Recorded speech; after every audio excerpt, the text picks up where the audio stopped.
Happening now, the Trump administration is freezing federal payments for childcare services nationwide after a fraud investigation started in Minnesota. But here in our state, some lawmakers say this could be make or break for many families.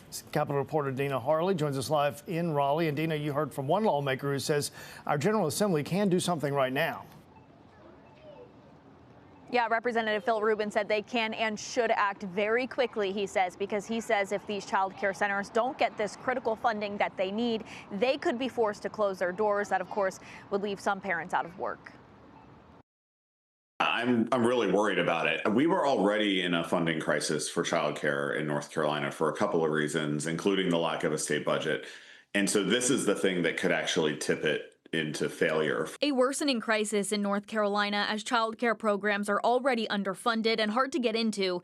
And now the federal government is freezing funding for states as they investigate child care financial fraud out of Minnesota. Anyone who is defrauding these systems, we should be prosecuting them and we should be seeking serious penalties for them.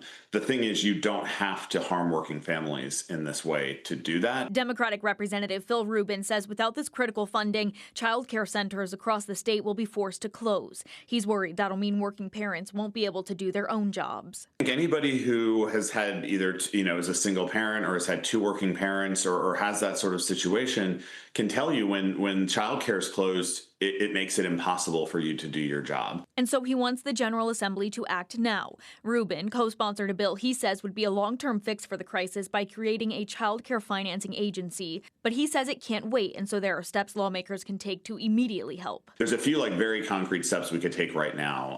There's a couple bills out there to stabilize the system with immediate funding.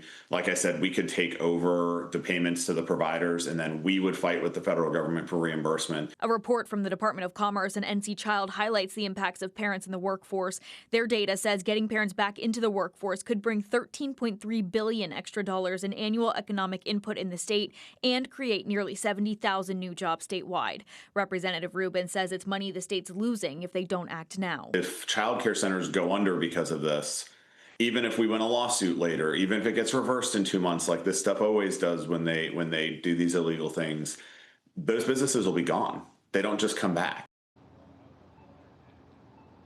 And the General Assembly is said to be back in an informal session in about 10 days. But Representative Rubin is really hopeful. He says that Republican leadership in both chambers will call lawmakers back, hold a formal session, and take action on this. Live in Raleigh, Dina Harley, CBS 17 News. Yeah, you were telling us yesterday just how much work there is to be done when the General Assembly does go back into full session.